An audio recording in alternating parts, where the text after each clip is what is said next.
Beats by Donnas, make it hurt.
Beats by Donnas, make it hurt.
Beats by Donnas, make it hurt.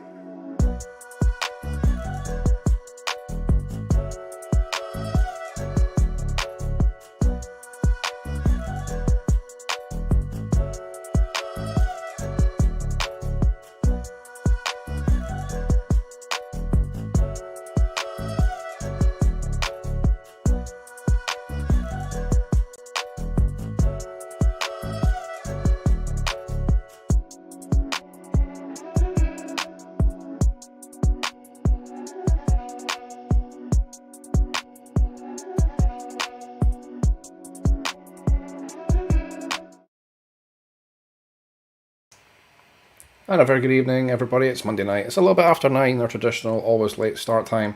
And welcome along to this week's episode of Tea and Tops. My name is Graham, and I'm joined tonight by two people. First off, Jason is here as usual. How you doing, Jason? Doing fantastic. Good to talk to you, Graham. It's been a great weekend. It has, yes. We're getting ever closer to our children returning to school. Countdown is on. Mine are back tomorrow, which means today has been chaos. But yeah, we're looking for hopefully some normality will return. And joining us all the way from Jersey, is that right, Donna? Yeah, right. from Jersey. That's in New Jersey, yeah, not the island to the south of the United Kingdom. Donna Muscarella, who's going to be joining us to talk a little bit about Allen and Ginter. We're doing a little bit of a dive on Topps Allen and Ginter, which of course came out last Wednesday. Donna's been lucky enough to get her hands on some already, so we're going to chat a little bit about it. It's one of the more I think eclectic releases of the year is the best way to put it. Always generates a few oohs and ahs and why are they doing this. So we thought it'd be good to talk a little bit about that in some more detail. We're going to quickly cover a little bit of news from around the hobby, as we like to do though, starting with possibly the greatest moment of Jason's life. Besides the birth of my kids, right? Don't tell Well, me I don't know. you should kill me. Dude, you tell me. So a little bit of backstory there. So I sent a tweet out to Alex Party back in, I think it was the 29th of March there. And I think he'd come out with a card or two there. And I sent him a picture of Dave Parker when he had broke his jawline and wore the Jason style hockey mouth. Today, Alex, you probably have your players already in mind there, but don't forget about Dave Parker and his mask. And Alex actually responded back to it. So that's really cool. I didn't know that. And that was the last I heard about that. Till Friday morning, where I woke up very hungover and saw Alex Party's hype video. And lo and behold, there was my Dave Parker card that I had tweeted to him, the exact image he used for that. Absolutely blew my mind. So it was kind of, oh, wow, he's used it. Here's the picture there. Kind of sent out a few tweets there. A couple hours later, I'm assuming Alex is in LA based. I think he's an LA based artist. He actually gave us credit for inspiring him to do that card. So couldn't imagine anything better to know that you're probably the best artist, or not one of the best artists in Project 70, has used us for inspiration to do his Dave Parker card. Unfortunately, we got the print run out, and it's his lowest printed card so far. So I'm feeling really guilty about giving him inspiration to only have it be his worst card so far. Yeah. But it was cool. It was a great homage to Jason and Friday the 13th. Came out on the 13th. So I thought the tie-in was really great there. Unfortunately, it was not like 25,000 Mike Trout cards.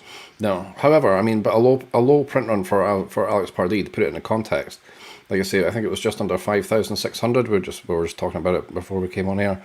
But it's hardly 668, which we've seen from some like mainstream Project 70 cards, right? So exactly, yeah, yes, everything in context. Exactly. Ron English's was a Gil Hodges card was out this weekend, in the same set, I believe, there, and it only sold 802. So exactly. Yeah, so wow, still. Okay. So you're looking at an average of being about 1,200 to 1,300 there. So it's still way above average. Can't complain too much there. But the fact that we actually inspired an artist to do a card is pretty cool there. So I'm off foil hunting and see if I actually can. If you hit that foil, yeah. Hit that foil there, and that I did think about buying an AP, but of course it's Alex Party, and it was at $125. So it was the lowest amount of Alex Party, and they obviously sold out in seconds. So yeah, the bots would have got those. Don't worry about that. Yeah, exactly. But cool enough. Like I said, who would have guessed we ever would have inspired a card out here? And now the next goal is to actually reach out to Alex and have him come on the show. Yeah, that would be pretty awesome. Yeah, so a heck of a weekend. So yeah, if you're new to the show, welcome along. we might have a little bump in listenership or indeed viewership. So if you're watching along, you're new to us. Good evening. This is the standard of banter. It's not going to get much better from here. It does go just downhill. Yeah, pretty much. If you are watching on live, of course, we're live tonight on Twitch at twitch.tv/teaandtopps. We're also live on Facebook and on YouTube as well. So all over the internets. We are watching the comments tonight. You can comment along live with us. Come and say hello if you have any questions for Jason or myself, or for Donna as well, or if you have any burning questions about Alan and Ginter, feel free to get them in and we'll tackle them as we go through the evening. Also, another little bit of news, we had another massively high-selling card which just finished last night. So we're flippy-flopping between Mike Trout cards and Giannis cards with the old stalwart, the T206 Honus Wagner, an SGC3 went across the block last night and sold for a total of 6.6 million of your US dollars. Quite a crazy amount of money, but it shows, if nothing else, that there's still a market for the T206, and I think those of us who are baseball card collecting purists are quite happy to see that. It's not all this new shiny stuff that's still being favoured by the market.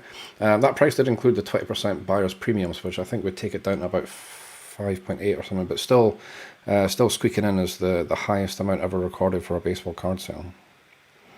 Yeah, it's crazy to think someone probably bought that for $1 million a few years ago and then turned around and sold it for $4 million. Yeah, that Forbes article that you sent me about it, like one of the guys who they interviewed, he owned the car back in 1972, and he bought it for $1,100 in 1972. Mike Arenstein, right? That's right. Yeah, and then he sold it, I think, the year later or 2 years later for $2,300.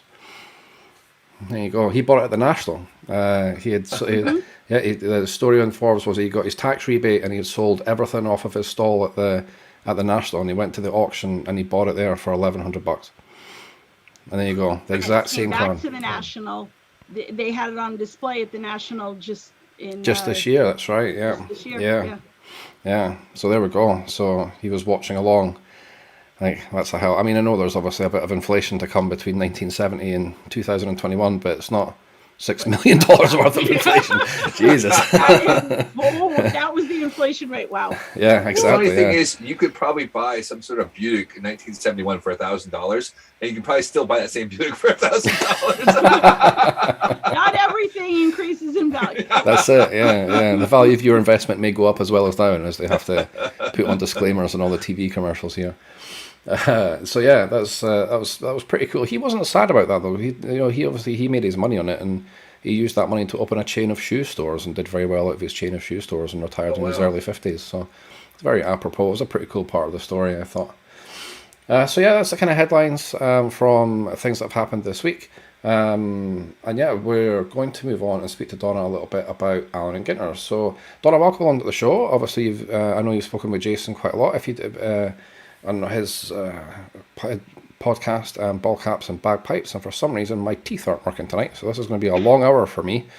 So yeah, but if you wouldn't mind giving the Tea and Tops crowd a little introduction, if that's all right. Sure. So I'm coming to you guys from northern New Jersey. I'm about 13 miles away from Yankee Stadium, which is at the almost northernmost part of New Jersey. In a town called Paramus, which is known more for its malls than anything else. And it is what it is. It's not why I moved here, but whatever. Grew up in Brooklyn, been a baseball enthusiast for as long as I can remember.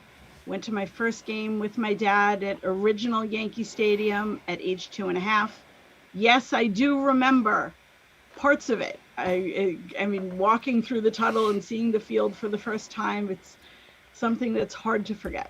I've been a collector probably since I was 3 or 4 years old. My dad got me started really, really, really early. He was a collector as a kid, and as is the case with so many people, right? He went into the Navy, and all of his meticulously placed cards got tossed. Why like all do those you need them now? 1951 Mickey Mantles and Jackie Robinson. Yeah. Yeah, they're also floating down the Hudson. And, so he said, okay, well, we'll just have to start over again. Unfortunately, my timeline doesn't line up as beautifully as his did, but hey, that's life. So he got me into baseball and collecting really, really early, and I love it. And I'm addicted. I don't know. That's a very familiar tale. Yeah. So yes, we know about you as like that, but what else do you do there? You have your own cards you've made as well too. I do. Based on I love photography. It's one of my other passions. Photography of baseball, photography of nature are things that I really enjoy, and I love Alan and Ginter cards. So I wanted to figure out a way that I could share my photography and make it collectible. So I've started producing cards, and do you have yours there? I do. Yeah, it's back here. Oh, there it is. Yeah, because I don't have any. It's nice to say I don't have any in inventory at the moment. So what I do is I take my own photography, and I meld it with. I take an Alan and Ginter card, I precision cut it, and I match them up. Is Petco, Park, and Tony Gwynn. I know Tony Gwynn didn't play at Petco, but that's why I call that part of my yesterday and today series. So it's a current ballpark and a former player, and sometimes it'll be the other way around. And then I add some embellishments with some soft pastels and some overlays, and the card is actually adhered there, so it's got a bit of texture. It's not printed on. So it's my original photo and an Alan Ginter, Tony Gwynn. Yep, there you go. So the audience can see it there. So I'm just going to show it. It's showing up all right there. So I have to remember, it's not like our chat where it shows up on the screen there. It's more split screen here. So I was like, all right. Yeah, we're being all fancy. Show it to everybody. Yeah, all screen overlays and stuff. Yeah, we'll be sure to. We've also got your social media up on screen. But we'll be sure to share some images of your work as well, Donna. Absolutely. So it's a really cool and interesting style. So yeah, like I say, you have a bit of a passion for Alan and Ginter. Alan Ginter is one of my favourite releases of the year, and I think I like it because it has that what in the UK we would describe as it's got a really kind of Marmite feel to it. So Marmite is a yeast extract spread, and you either love it or you hate it, and that's been their tagline for as long as I can think. And that very much Ginter very much falls into that as well. Personally, I think it's great. I love the twist on it. I think a writer for Beckett summed it up really well and said, well, every year there's 40 or 50 baseball releases. If we added them all up, broadly using like the same photography and just with a different style or a bit of flash about it, whereas Ginter, although it has, I guess some similarities to Gypsy Queen, which obviously came out not too long ago with that kind of old style tobacco card style, it's very much a style of its own. And of course, the thing that makes it stand out are the insert sets. So not always. And cards not always featuring baseball players. This year, for example, Trevor Lawrence is one of the big chase cards out of Alan and Ginter. So we have the newly minted Jaguars quarterback being one of the hot chases in one of the Topps major baseball releases for the year. But yeah, like I say, the insert sets are always one of the things that set it apart. Last year, the Farm series was the one that I think we drew the most hilarity from, with their hay bale cards and tractor cards and everything else. But obviously there's a kind of deep and rich history with Alan and Ginter and why they have those kind of insert sets carried on through to just now. Yeah, there's if you go back to the origin of Alan and Ginter, they were cigarette cards, and you'd have everything from national flags to giraffes to pheasants. It was just a wide array of subjects, and Topps brought it back in 2006 and made it a primarily baseball set, but very much pay homage to the original, the origin of Alan and Ginter. I mean, let's face it, all baseball cards, the origin go, to talk about the T206, right? The origin of baseball cards is cigarette cards. And Topps just kind of flipped it and makes it primarily baseball, but also includes all that other fun stuff, some of which may have been subject matters back then, some of it a little bit more quirky, like the mascots in real life set that's there this year, which is kind of fun. Yeah. I haven't seen any. Yeah, mascots in real life. Yeah, I haven't seen any of those cards yet, but I'm excited to see them. So it's just like Joe Smith and his normal. This is Dinger, right? Right, exactly. Yes, it's really. I mean, So the sets. I'm gonna read off of my geeky checklist because I don't have them all. No, please go for it. I think I got my checklist upstairs. So there's the full size sets, and this is aside from the non-sport inserts that are in the full size numbered, 1 to 350, including the short prints. Yeah. So there's Arboreal Appreciation. So it's full size, all different trees. They're nice looking cards, very artsy, nice looking cards. Birds of a Feather, which are absolutely stunning. So you have a blue hyacinth, macaws, cockatoos, really cool. Deep Sea Shiver is all different sharks. Right. And blue's my favorite color. And these cards have a lot of blue to them, and the artwork on them is absolutely beautiful. So that's one of my favorites from this year. This Historic Hits, it picks a particular date in history and a particular, player and, game, like specific hit. I can't cite an example, but, so it's baseball themed, but it's an insert set. Yeah. Then there is Rallying Back, which is endangered species. that are coming off, either just came off the endangered list or are close. Also beautiful animals. There's a set that's called T51 Murad Reimagined. So those were, my understanding is, and my recollection is that they were college cards that would show like the college pennant and had something to do with particular schools, and they've redone it with a baseball theme. So there's 50 insert cards to that set. Very nice looking, cool border, pennant with the team, image of the player. Those are nice looking. And then you get to the minis, to the mini insert sets. There's one called Far, Far Away that I don't remember what's on those. It might be like different landmarks. Oh no, it's not. It's galaxies. It's something astrological. Then there's Good For You minis, which is things like kale and broccoli and I only pulled one of those. If there's a broccoli card, my wife's going to be so excited. That's her favorite vegetable by a country mile. This set's insane. I'm looking at the checklist here. Well, there's a mythical relic set checklist, and you can get a goblin, a leprechaun, an ogre, a vampire, or a mermaid. Yeah, there we go, yeah. I didn't even bother putting those on my checklist because I could just handwrite that in if it happens. Hats off, which is just all different kinds of hats. Mascots in real life. That's the kind of funny one. Rookie design variation. So this is something, last year there was an error where, and I can't remember who the two players were off the top of my head, but they had accidentally printed the same card, two different players, same number. Oh yeah, well, I seem to recall that, yeah. Right. This year they did it intentionally with 3 different full-size rookies, and now they have a whole insert set called Rookie Design Variations. I didn't pull any of those. So, oh well.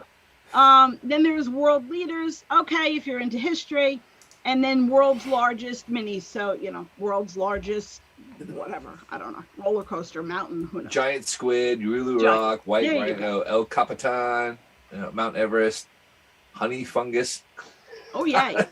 A honey fungus. Ginter, you never know. It's amazing, isn't it? Just the best. Oh my gosh, that's crazy! Wow. So, I mean, the cards are nice looking. The inserts are a lot of fun. You never know. And then you have all the relics and the autos and the, some rip cards. Okay, do you rip or do you not rip? Well, this is the question. You've stolen a question I was going to ask you later on. I'm sorry. No, that's quite all right. You're the host. I'm sorry. Yeah, but it's a great question. I mean, the general consensus is it depends what it is, right? If you get a DJ LeMahieu out of, sorry, this is one of our standing jokes, but yeah, if you get like a DJ LeMahieu rip card, you're probably going to rip that, right? But if you get like a, I don't know, like this year, a Kuna or Trout, yeah, or like a low number Trout, or really kind of a low number anything, because it's usually Hall of Famers that they put that they do in rip cards as well. So yeah, it's that yeah, do you or don't you? I've never been lucky enough to pull one, so I've not had to cross that moral minefield yet. Okay. How do you feel about them though? I didn't know how I'd feel about them because I had never pulled one until last year. Right. Okay. I pulled one last year, and it was a regular size, not a box loader. Ken Griffey Jr., I want to say numbered to 75. Right. And that's on the line for me. I was shaking, holding it. I was like, oh. So I'll be honest, I sat on it for about 3 weeks, and finally I was like, you know what? Who am I kidding? I'm not going to sell this. That's not in my nature. That's not who I am. I'm a Ginter collector. This is never going to go anywhere, and it's going to drive me crazy wondering what's inside. So I ripped it, and I was very happy. Well, we'll see. Time will tell if I remain happy. It was a Kyle Lewis red auto numbered to 5. Wow. Yeah, and with all due respect to Junior, yeah, I think that's probably a bit of an upgrade. That would have been a rookie as well, rookie autograph as Yes, well. it was Yeah, a rookie. wow. Yes. So I was thrilled. Then my local card shop, they treat me very well there. The two guys that own the shop have owned it for 31 years. And, they are hobby first, business second. And they always take care of their customers. They're wonderful guys, Mike and Dave. If anybody's in New Jersey and wants to find a local card shop, the baseball card store in Midland Park, great guys. They'll open hobby boxes to put on the shelf to sell for packs. And they opened it, and they know that I collect the box loaders. So they set it aside for me, and I opened it, and it was a Bo Bichette rip card. Oh, jeez. I ripped it. I did. And last year was the year that Topps had the factory botch, and it was supposed to be one stained glass card and two others, and everything was stained glass in all of the box loader rips. So I can now say that I own 3 stained glass. Damn, that's pretty good. Which is really cool. That's pretty amazing. Yeah. So is it box loaders that you tend to focus on because it's obviously impossible to collect everything for Ginter? That would just be ridiculous. Even with with unlimited time and unlimited funds, I still think it would be impossible to get everything. It is. What I will do now that I've opened mine, I will try and finish my 1 to 350 full size, and then I'll just pick a couple of insert sets to focus on and try and finish those, and then do at least the baseball box loaders. Yeah. There have been other years. Last year the Safari box loaders were beautiful, but they were really expensive, so I stayed away from them. If an opportunity came along, to pick some up down the road at a more reasonable price, I would do it. There are the 2006 box loaders. They're plentiful on eBay, but they're kind of, the cheap ones are like $25 each. But in 2006, what they did was the box loaders were postcards. Yeah. And, so the back was, a message, right, from a player. And the front was an image that somehow tied in to something geographically related to that player. So I think there was a Central Park Derek Jeter. There was a Washington, D.C. Josh Gibson. There was get this, not Yankee Stadium, but Polo Grounds, Mickey Mantle. Wow. So those, because I have an affinity for baseball stadium postcards and baseball postcards, that was a cool set for me. I only have, right now, I just have the Mantle and the Gibson from that set. But I will try and get all of the baseball box loaders from this year's set with the help of, my local card shop as they open them. And then normally I can go, we're fortunate that we have a card show here the first, third, and fifth Sundays of every month. Haven't ventured there yet. So, this year may be the year where it's going to be tough for me to finish that set without, doing a lot on eBay. Yeah. So for picking up singles then, is eBay your kind of go-to, or do you use... No, I am known at my card shop as the Ginter girl. So there's a couple of people there who know, and they'll say, hey, give me your checklist, let me know what you need. So we'll work out trades, or the local card show. Normally, there were a couple of dealers there that will open. Actually, what they do is they buy back from other people. Okay. And I would be able to go there and get some of mine. And then usually for some of the short prints, I do have to hit eBay. Yeah. That's really cool. It sounds like there's like a real kind of thriving local scene around you for collecting, which is pretty good. Sorry, my dog's absolutely crazy fantastic in the background here. Yeah, some asshole just rang my doorbell. It's 9:30 at night. I don't know what's going on. But, yeah. Girl Scout cookies. You gotta go buy some Girl Scout cookies. Oh, yeah, that's a good shout. It's probably somebody peddling an electricity deal or something. I don't know. But yeah, so my dog's doing her duster in the background, so apologies for that. But yeah, sorry. So yeah, it sounds like there's a real sort of thriving local scene there that you can tap into, which is good. There is. It's fantastic. The card show is it a boys and girls club in the gymnasium? You know, it was closed down for the pandemic and just reopened again in July. I haven't gone back yet. And then one of my very dear dealer friends unfortunately passed away earlier this year. So it's another reason the show's kind of not going to be the same. Yeah. But yeah, it is, there's a nice collecting scene around here. And I'm very, very fortunate to have my local card shop with, you know, that's a respectable local card shop that isn't, you know, let's buy everything off the shelf at Target and try and retail it for $5. Hey, it's like you listen to the show. That's not what these guys are at all. And if they were, they wouldn't get my business. So yeah. Yeah, and I have had a couple of very sweet friends that I've met online say, hey, I opened some blasters, give me your checklist, you know, let me see what I have that can help you fill it. So, you know, we all help each other out, and we'll see. You know, I try to collect Ginter from every year, and I'm known at the Garfield show. I have my binder where I have, you know, my list for every year. And if somebody says, hey, you know, I just bought a bunch of Ginters, I've sat for 4 hours at a time, sometimes with the help of my brother, who is a godsend, and he'll sit there with me, and, you know, and I'll call off numbers and he'll cross off, or vice versa. But I do the same for him with comics. So, you know, we help each other out and go to each other's shows and stuff. Yeah. So I'll sit for hours at a time, and, oh, look, I just finished, you know, an insert set from, you know, 2013, you know, that I never thought I'd finish, but somebody got their hands on a Ginter collection, and you know, so yeah, that's one of the other things that I love about Ginter. You know, I think part of collecting, it's all about the hunt, right? And like you said, it's nearly impossible to finish a set. So I'm always hunting for something. Yeah.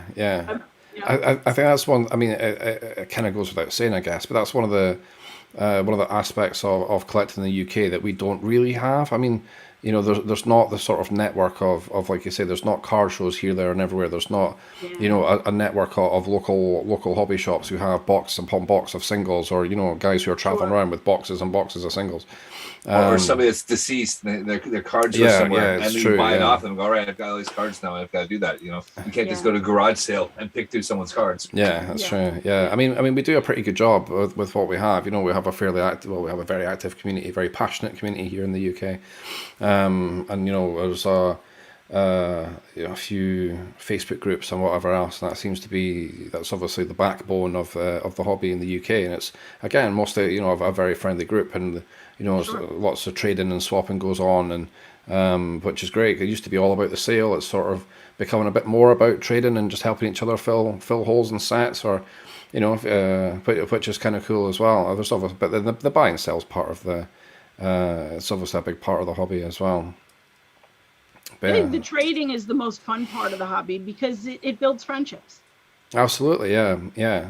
On one of our shows, we had one of the collectors from the UK here, a guy called Glenn Cordair, and he was, you know, telling us the tales of the collectors club that he's been in since the kind of early 90s, mid 90s, like before the advent of the internet, where it's just airmail envelopes flying around the world with like Mike Trout rookies and stuff in it. And it's like, oh yeah, you need this one, here you go. And it's like, wow, yeah, those are the kind of people to know. Well, I'm up for overseas trades. If there's anything, you know, that anybody's hunting for that I have, or if I can hunt for in person once I get, you know, back to going to shows, I'm all for, you know, across the pond friendships and trade circles and whatever. So if there's anything that anybody's looking for, feel free to reach out to me. My DMs are open, and absolutely, yeah. I'm sure you'll probably get some offers on that from some of our from some of our set builders, for sure. Because we actually had some Ginter in the UK this year. There was some sold. There was some sold, yeah. Yes, so there is some kicking around this year. Yeah, I think so. Topps UK, this is the first year where they seem to be going more all in with the baseball releases. I think there's only been a couple of releases so far. They haven't actually made available from like their UK distribution. There's not very much of them, to be fair, and I was going to say generally they're priced pretty well, but excuse me. I was going to ask you that. How are they with the pricing relative to what they would be over here? It's broadly similar in the sense that when the limited amount that they do release direct from Topps website is lower generally than what you would buy it from at your LCS, which I think for a mature market like the US, like people are just used to it. But I've sort of spoken, not at length, but I've dedicated a reasonable amount of time to trying to explain the business model, and it's a very interesting way of doing it. And it's not a model that perhaps collectors in the UK are used to. You would kind of expect that resellers, I guess, such as myself, would generally be able to sell around about the same as the people as Topps themselves. But then you see it coming out and it's radically cheaper, but they do so little of it direct. That obviously that's why they're still, the sort of, I guess, booming, or at least not quite as bad, not quite as dark LCS market in the States, because obviously we know how the distribution works with having to buy from distributors rather than from Topps themselves. It's not, and I think what a lot of people in the UK don't quite fully appreciate how the distribution in the US works compared to what they expect. Just expect, oh well, you can buy direct from Topps, and because you have a shop, you'll get like 40% off, and that's where you make your margin, and everybody sells a box of Ginter for $125, and that's the end of it. Whereas in reality, it's not really like that at all. So yeah, it's quite a complex thing. It works broadly similar to that in the UK. Like the prices that Topps will sell the stuff for is kind of broadly similar to what I can import for and sell them, for example. But for some reason, Ginter was actually more expensive, which is kind of interesting. That's the first time that there's been a marked difference where buying direct from Topps perhaps wasn't the best value. Of course, the advantages that they have is they have it on hand, like to distribute straight away. Whereas obviously I'm still waiting on mine coming in from the US. So because I'm doing sort of amateur logistics rather than like full scale multinational logistics. So yeah. To be honest, I think what happens is that somebody gets the Topps UK orders from Topps, an extra box is on there. Okay, crap, we've got an extra box of stuff. Yeah. Well, all right, we'll put it on the website. We'll sell it. And we'll sell it in minutes. And I think that's how it works. Yeah. There's a running joke that they usually get about a case, and that's it. Because it sells out in about, I mean, how much they actually sell, we obviously don't know, but and as much as we reach out to Topps to try and encourage somebody to come on the show, and they never seem to be very forthcoming with their I mean, they're just not very great at contacting and stuff like that. But they're a relatively small crew as well, which I guess people maybe don't appreciate. Obviously, that's all going to change, we would imagine, when they go public and. Next month, I think it's going public. So, but what shocks me, I think that is the time frame. And I don't want to go down the whole crazy Topps customer service. We'll do that after the show. We have some good stories about that. But one of the things that surprised me, and Jason, I don't remember if we talked about this on one of the other shows or anything, but that Topps is now owned by Michael Eisner, who used to run Disney. Yeah. And when I saw that, I was really hoping that things would get exponentially better, and they haven't. And I'm giving them, I don't want to say I'm giving them a pass, because I'm kind of up to here. Well, you can't even see how up to it I am. It's off the screen. Off the screen, yeah. But I was saying, okay, well, we're in a pandemic, but I don't know. We'll see. Okay. Yeah, we can talk about Topps off the air there. Yeah. I mean, I tell you, it's good fodder for a future show, because I'm finding the whole thing quite fascinating, the way that they're bringing them from being privately owned to being a public company. And yeah, like you say, you're right. Michael Eisner took over, I think, earlier this year as part of the build-up for this, for them taking the company public. So I think we'll start to see proper change. I mean, I'm sure they're working obviously feverishly behind the scenes to start putting these things in place, but yeah, I think we'll start seeing proper change once they make that transition from being privately owned into publicly traded. So I'm hoping. Yeah. Yes. If nothing else, we hope that they begin to be run properly. If that's the correct way of putting it. Exactly. Yeah. I will say that, for those who haven't gotten their hands on their boxes yet, I've seen a little bit of buzz about it on social, and I can speak firsthand that the boxes, in terms of the 1 to 350 cards, not so much the inserts, but in terms of your 1 to 350 full-size cards, the collation was substantially better this year. Wow, that's good. Yeah, that's often a topic for discussion as well. Topps' collation. Yeah, they if they're not misprinting stuff, they're putting broadly similar cards all together, and yeah, it's there always seems to be something, right? They never seem to just nail one, which is Yeah. I think Yeah. unfortunate, and maybe some people enjoy that, or it's something that they've come to expect from Topps. I'm not really too I don't sure, know. and I it mean, sort of adds to the experience, but. I started opening boxes again, not just of Ginter. I mean, Ginter and Heritage, the three Heritage lines, and Pro Debut is what I would open mostly. And I feel like 2019, the collation kind of went down, and then 2020, it really tanked, and as well as, quality. But I feel like they made a huge adjustment back to the better side of collation for this year's Ginter set. This is the first product I opened this year. I skipped Heritage this year because of how bad it was last year. I mean, to be honest. But like I said, the inserts, it was weird. Like, I opened 2 packs in a row and didn't hit any doubles, which was cool. But then my insert sets was Birds of a Feather, not just both Birds of a Feather, but same card. 2 packs right next to each other. I'm like, oh, come on, people. Yeah, that's frustrating when that happens, right? We did, and it happened a lot. Yeah, it happened a lot. We did, I did a break a few weeks ago with a couple of boxes of Bowman Sapphire, and the boxes were like 85% the same. It's like, this isn't cringing. Yeah. it's and for what they're charging for them, it's horrible. Yeah. Oh, price. Oh, we could wax lyrical about pricing. Yeah. So, what would say? How much has the box of Ginter gone up since what 2006? The first box came out there, and how much is? And we're paying them 150 now, 125 now.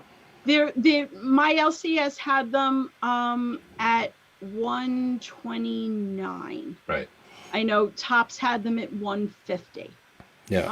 I the first time I bought, so I got into Ginter in 2014 when I knew they existed before that, but I just didn't pursue them hard. A friend of mine who lives out in St. Louis sent me the 2014 insert set. It was called Fields of Yore, and it was kind of, I don't want to say legendary. There were some legendary, but it was, I think, 10 different ballparks. So it was, Yankee Stadium, Ebbets Field, Wrigley, the Astrodome, the Met, what else is in there? Sportsman's Park. So, a couple of different, 10 different ballparks.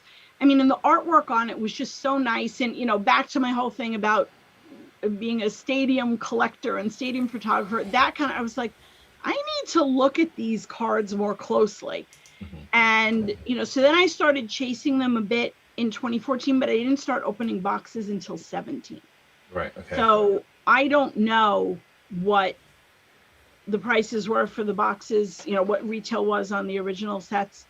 I don't know. That would be, Yeah, well, we'll go back and do some digging. There'll be some sort of like PDF that they used to hand out like that way, and we'll be able to read it and go, this is what they were asking for retail. I always like that, like in the junk era groups, that somebody's dad unearths, this is where I bought boxes at wholesale cost. Yeah, right. Because you owned a card shop, and it's always interesting to go, I could have bought a box of 83 Topps for $5. Yeah, right, exactly. From memory, it was always kind of sub $100 for Ginter, because it's kind of like one of Topps's, what I would call sort of hobby releases. So it plays along with Gypsy Queen and Heritage, where it's a bit more accessible than it's not as high end as some of the other super crazy stuff that Topps does.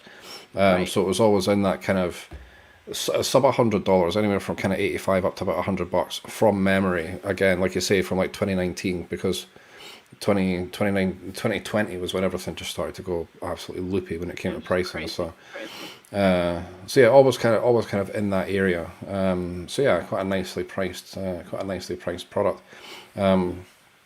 I mean, considering that obviously the fashion at the moment is to chase autographs and things like that, and I think that's another thing. Obviously, Ginter, it doesn't have anything guaranteed as far as autographs go, but there's plenty of like the special cards. You know, the Oh yeah, there's so much fun I mean, fun is a subjective term. I understand that, and I don't disrespect anybody who doesn't get Ginter or doesn't like Ginter or thinks Ginter is a waste. But for those of us who get it, I don't think there's a more fun rip out there.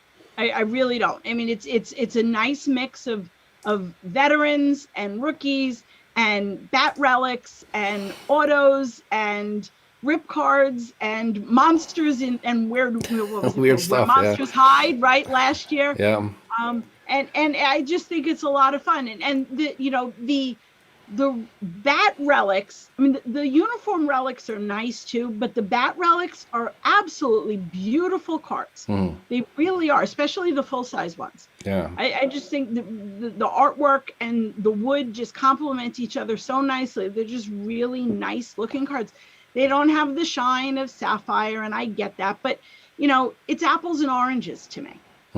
Yeah. Oh, absolutely. Yeah. If you like for me, a lot of the joy of collecting is the feel of the cards, the sort of the tactile nature of them, and that's what I kind of like about Ginter, because it's that kind of heavier sort of heritage paper stock, which is kind of why I like Ginter why I like Gypsy Queen as well. It's a very kind of similar style, a more kind of unfinished feel, because even Heritage, which of course tries to do the throwback thing, it's still a kind of gloss finish, you know, it's still a gloss card. They have added that to it.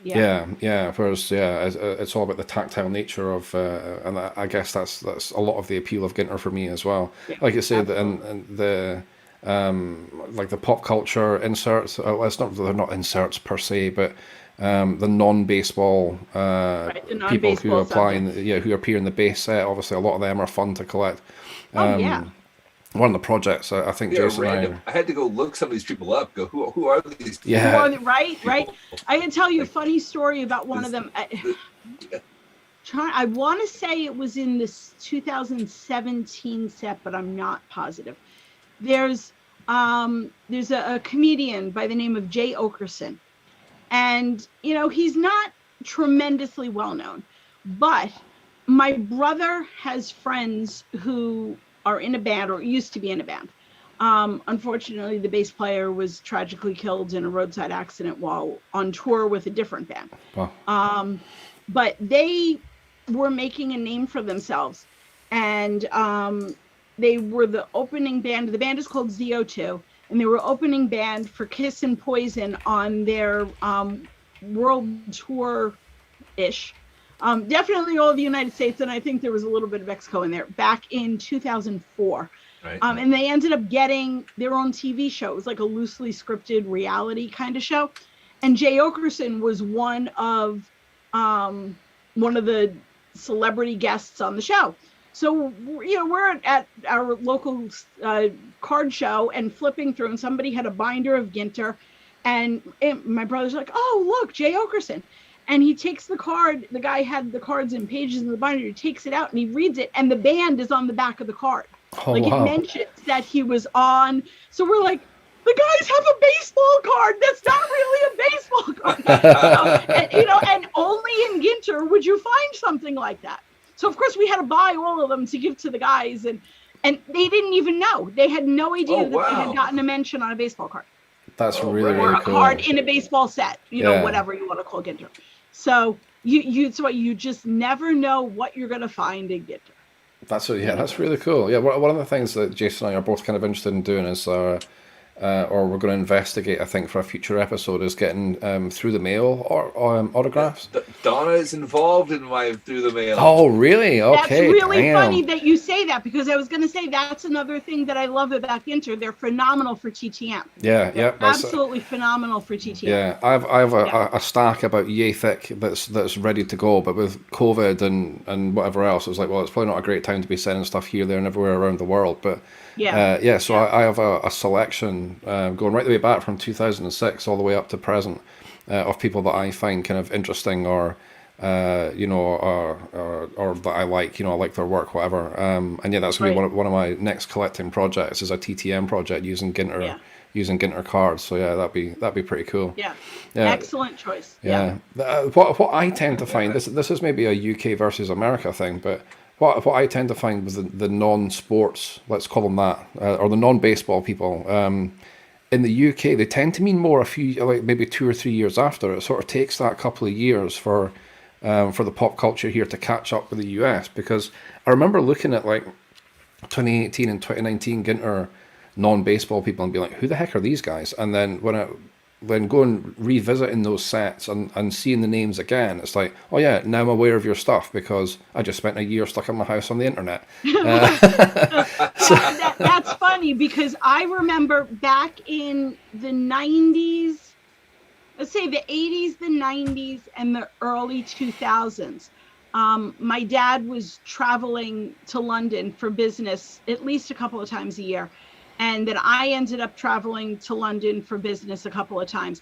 And in terms of the music scene, I always felt that you guys were light years ahead of us. And I would come there and I would, oh, this is so great. And then, 6 months, a year later, oh, the new band. I'm like, no, I've been listening to them since I went to, So it's interesting to hear you say that. Yeah, because I think the last couple of years, obviously, with the pop culture, it's been kind of internet pop culture, stand-up comedy, sure. Those kind of things, and some of the names that are probably very familiar to you in the US, guys like Bill Burr and like Bert Kreischer and stuff like that, who've been names on the US comedy circuit for a while. They've become. I'm not going to say they weren't known here. I'm not trying to say I'm like a total savant with this kind of stuff, but they've certainly come more into the public eye, I think, or become more accessible. So yeah, like I say, going back and revisiting those sets, I thought was kind of interesting to see the people that Topps have picked to be part of the sets, and obviously inspirational characters as well. It's not just pop culture people. We've had quite a few nice ones. I actually have an Alan Ginter red ink autograph of a rodeo rider that's floating around my. Yes, I remember you giving that. Yeah. I can't remember the girl's name. I think it's from 2019, and she's 14-year-old. It's Nigel something. Wow. I'm gonna have to Google her name now. There you go. You've done it for the episode. Old guys remember. Old guys remember and stuff. There we go. We made it 50 minutes into the episode. Dude, honestly, since we started the show, I was like, I'm gonna have to tell this story, but I was like, I can't do it without remembering her name. I've been trying to look it up, and so I just decided to go with Old Guys Remember and stuff because it's fully on brand. Yes. So yes, that reminds me. I actually have 2 Ginter cards. Now remember, you have 2. I have Baseball Brett. Well, yeah, that's a great one. Yeah, that's a good one to bring up. So I bought his cards because we've chatted a few times on social media, and I reached out to him and said, "Hey, look, will you sign these for me?" And he said he would, but he was supposed to come back to the UK, and he hasn't yet. So he's still out in South Korea. He's like, "Look, you can send them, but there's no guarantee I'll actually get them or not." So I was like, "All right, fair enough. I'll wait for that." Then. Yeah. I thought that was, like I said, kind of fun. I mean, it was pretty cool. He got a card. Obviously the community all know who he is there. So I thought, all right, I'll get both of them signed, and we'll do a giveaway for one, so people can actually, get a card of somebody you kind of vaguely know. Yeah. Right. Yeah. Hey man, after the Alex Pardee thing, they'll be making a baseball card of us next year. Yeah, I would love a teaandtopps one. How cool that would be. That would, right? You got to get Alex Pardee to push it for you guys. That's it. Right? Yeah, he's got the connection. Yeah, we got to get networking hard, right? I'm on it. I will hit all my connections, all 4 of them. Yeah. Right? Wait until we rock up to the National next year in kilts. Then people will be taking notice. Oh, then they'll pay attention for sure. Yeah. See, I was thinking about this. It's like I'm down with the kilt thing. It's also going to be like 90 degrees in Atlantic City at this time. That is true. Hey, you'll be inside in the air conditioning. Yeah, it's an air-conditioned convention center. I'm not going to go down the boardwalk wearing it. Or yes, I'll get my speedos on. You melt at anything over 15, so you're going to be in trouble. I know. Yeah. Oh, of course. Yeah, absolutely. But I've got enough factor 50 to sink a battleship here. I'll be fine. Yes, you'll be fine. The bathtub will just fully full of factor 15. You can roll around in there. Some people get spray tans. I just stand like that and they spray factor 50 on me, and then I'm fine. Yeah, I'm very adept at going from shady spot to shady spot, and figuring out the most direct line with the least amount of sun exposure. That tends to be how I navigate when I go on holiday. So on the bonus part, we're on the boardwalk, or at least right there with the waterfront. So there should be a breeze, so it shouldn't be too bad for you. That's true. That is true. Yeah. That is true. Yeah. That Atlantic breeze to cut you in half. It's not like the breeze that's outside my door right now. It's a bit Baltic in Old Aberdeen tonight. See, if only Atlantic City, and again, I've never been, but I've never been to either Atlantic City or Vegas, but it's my understanding that in Vegas, a lot of things are connected to each other, so you don't actually have to go outside. Yes. Yeah. But it's not like that in Atlantic City. You actually have to go out. Yeah. But they should get with the times and connect themselves, and then you'd have even less of an issue. Yes, I exactly. can tell you about Vegas. I went to Vegas once. I've been to Vegas once for 4 days, and it rained for 4 days. There you go. Oh no! Hey, Jason. Yes, the Vegas gets 5 inches of rain in a year, and we got what, 3? Yeah, I think. Oh, Yeah, jeez. yeah, that's when we were over there for Jason's wedding. Yeah. Yeah, we were there for our wedding, and yes, we stayed in the hotel one night, and our friend had gifted us the use of their timeshare, and so the whole plan was to go and hang out at the timeshare by the pool, and just kind of have a few drinks here and there, and then hit the casinos. And it rained so hard that they actually closed the pool off, which I'd never seen before. That's my one Vegas experience. There you go. So my yes, goodness. so that and then we were obviously the wedding, and then going to the other off-strip casino and packing like 9 of us into a Escalade Right, so we could get a ride home. Oh God, yeah, good times. Yes. Yeah, Vegas was fun. So yeah, hopefully Atlantic City is kind of on a par. I hear good things. So yeah, do you know what? Quite honestly, it'll just be nice to be traveling again. You know, we usually do a trip every year to Florida with the family. I do a bit of baseball card stuff when I'm over. But yeah, obviously it's been a few years since we've done that. We're not doing it this year. So yeah, I think the trip to the National next year could be our first foray out of the country post-COVID. So let's hope it comes off. I'm excited for him. Yeah. It may be my first foray out of Bergen County since There you go. I haven't gone anywhere. Quite honestly, I'm not far behind you. I don't know how big your county is in comparison to Scotland, but Scotland is not a big place. But yeah, it's been a while since I was more than 100 miles from the house. I would gather New Jersey's the same size as Scotland. I have to rephrase. I have been out of Bergen County because I went down to Hinchliffe Stadium and to the falls a couple of times to take pictures. So Right. I have been out of my county, but I have not been out of my state, and I haven't been much further south than Hinchliffe Stadium. So, whatever. So you're going to meet us in Philly and catch the Phillies Braves game, and then Oh, I would love to. I would absolutely love to do that. There we go. We got that. We've got a ride now. Somebody who knows how to drive on the other side of the street, right? So you just saved us $10 each in a train fare. No, because that's what we were trying to do is catch the game Tuesday night and then drive on through Wednesday, and then that would. And I had been to a couple of games at the Vet, and then I hadn't, even though it's only an hour and a half, an hour and 45 minutes from me. I hadn't been to a game at Philly. It's at Citizens Bank. I finally got there in 2019, and no exaggeration, it was 105 degrees. Oh no! Oh my God! So I saw none of the ballpark. I walked in. I went through one gift shop because it was air conditioned. Didn't even sit. We have beautiful seats in shallow left field, about 5 rows off the field. I was like, yep, nope, not doing that. And we didn't even sit in our nice seats because it was hot. too much. So I'm looking forward to getting back there and actually seeing the ballpark. See the game. Yes. Yeah. So, that was the first thing when the 2022 schedule came out. I was like, right, where are we going? We're going to Philly to catch a game. All right, the Braves are in town. We can catch Braves Phillies game. And I'm like, all right. So, yes, that's the plan. Now we just have to figure out who we know in Philly that gets us good seats. Yeah, right. Oh, that's true, yeah. We should talk to Matt, but I don't know if he's got any contacts. But... I don't think Matt has any contacts there. No. Well, we'll see. You never know. He's in with all the silvers these days to steal a phrase from Crime and Sports podcast. Yes, exactly. Never mind.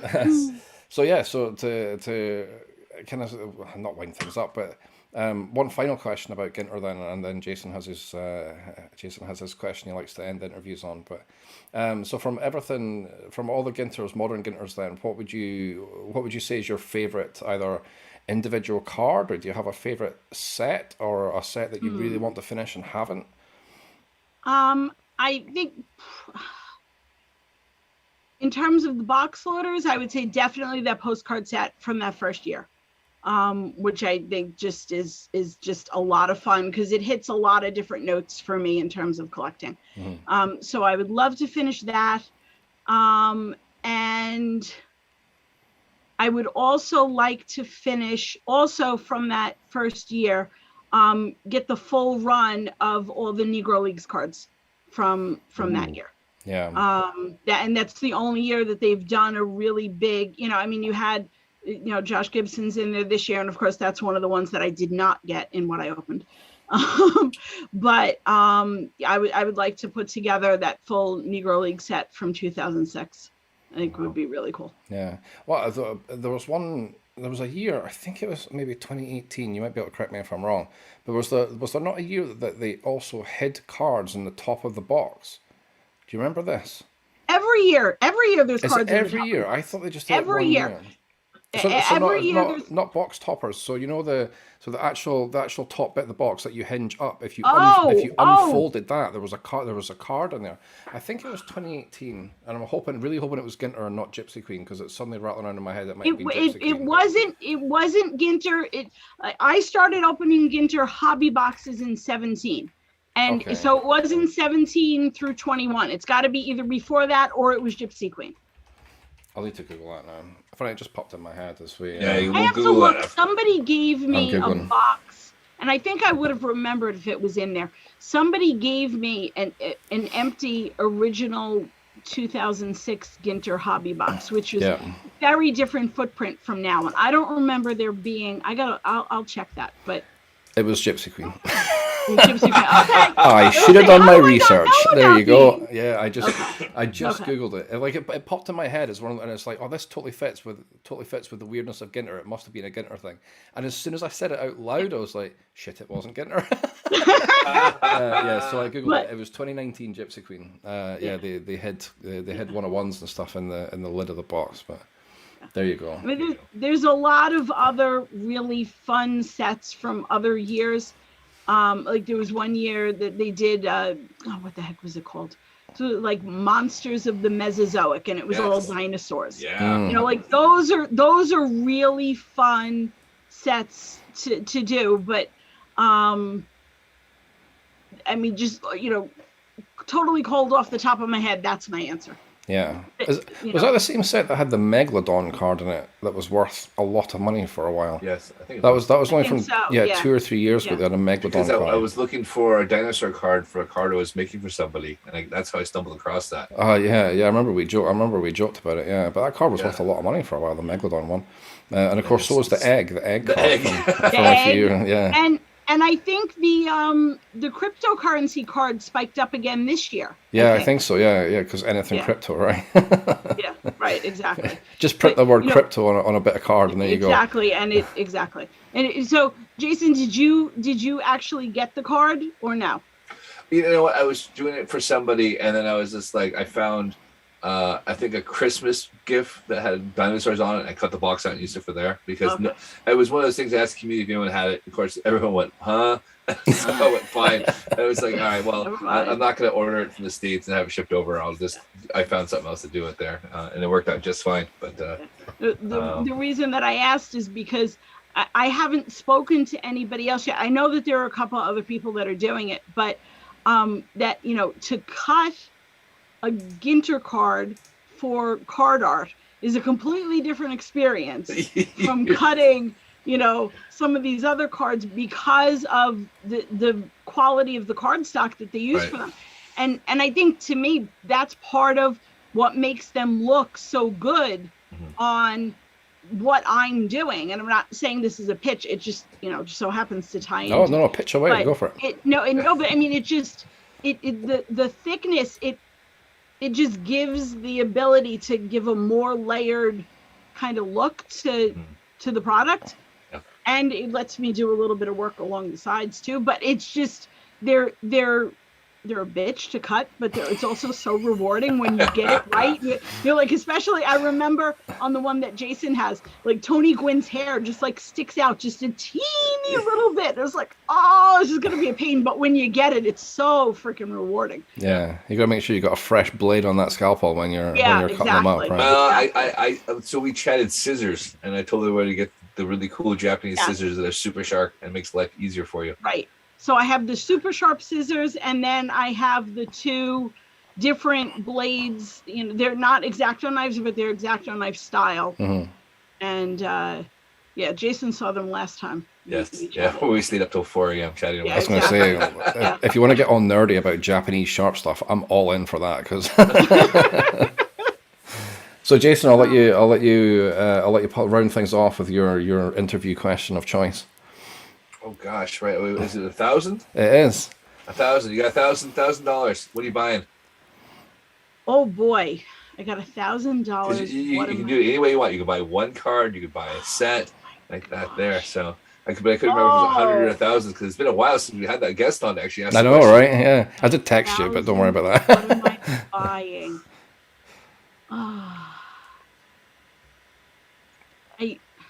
Okay. I don't know what it's going for these days, so I don't think the 1,000 would 1,000 probably wouldn't even cover a really low grade 51 mantle, right? Oh, I don't think so. Like a 0.5. Yeah, like, authentic, right? Yeah. Let's have a look real quick. Authentic bike spoke Mickey Mantle, right? Spoke Mickey Mantle, right? Yeah. And the only reason that I say that is because that's one of my dad's cards that got tossed. Yeah. I mean, I would love to. I mean, if this even exists, a really nice, I think a really nice 71 Munson. Yeah. We're going Yeah, vintage. as nice as a grand will get me. Yeah. We're going vintage and we're going Yankees. I don't think we can complain about that at all. Yeah. You better not, based on what you're wearing, dude. You can't complain about that. No. Listen, this is the first time I think, in out of the 24 shows that we've done, the first time I've shown my true Yankee spirit and with my attire for the webcast tonight. So yeah, I've gone full Yankees for the first time, even though I've got Marlin Stadium behind me. But don't worry about that. That's okay. That's okay. Yeah, there we go. So yeah, that was a really interesting chat, Donna. I really appreciate you coming on. It's nice to focus on a product that a deep dive on one product, and I think Ginter's the perfect product to do it for, because like you say, it is so varied and different, I guess, from everything else that we see in the Topps baseball collecting world for the year. So yeah, I appreciate you coming on. But obviously, we'll definitely have you back in the future once we're dissecting how much Topps has screwed up in the next 6 months. I think that would be a really interesting follow-up show. So yeah, I think next week, Jason, we're just back to our regular show, I think. It's a regular show, and then with the kids actually being back in school, we can actually start going out and reach out to guests to actually have some free time there. Yeah, exactly. Yeah. So we'll be. Let's be honest. We have Alex Party next week, right? Yeah. That's it. We're still going to work these contacts. We're still going to get Snoop Dogg on by the end of the year. I say we start a Twitter campaign. Let's go for it. Yeah, that's right. Yeah. We're going to work our way up, and we're determined to get Snoop on, but he's too busy doing Olympics coverage at the moment, which I find hilarious. But yeah, that show was a lot of fun. So yeah, we'll be back, of course, next Monday at 9 p.m. UK, or well, traditionally a couple of minutes after it. This show will be available as a podcast from Wednesday for the first time in 3 weeks. I'm going to get the podcast out on time, I promise. You can hold me to that. So in the meantime, Donna, thanks very much once again. Do you want to quickly shout out your socials and where people can find you? Sure. I am on Twitter and Instagram at the lens of Donna M. It's like camera lens, at the lens of Donna M.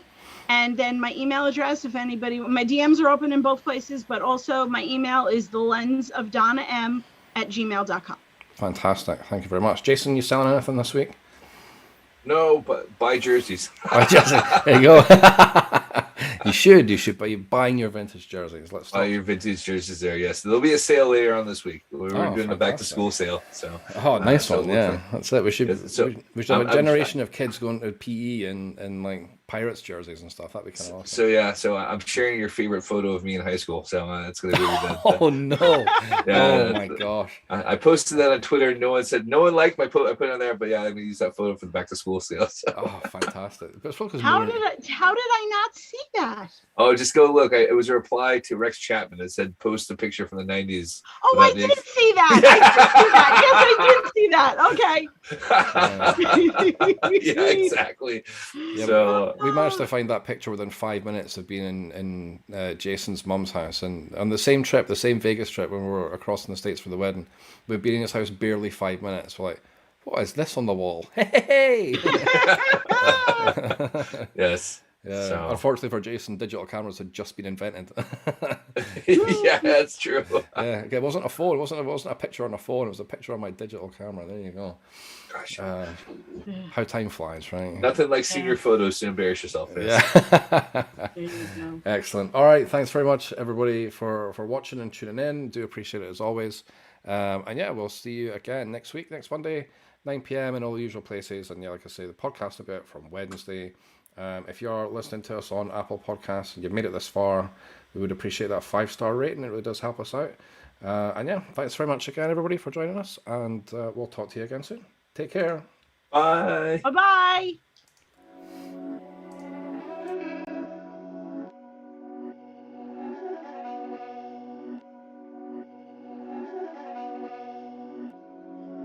Beats by Dallas, make it hurt.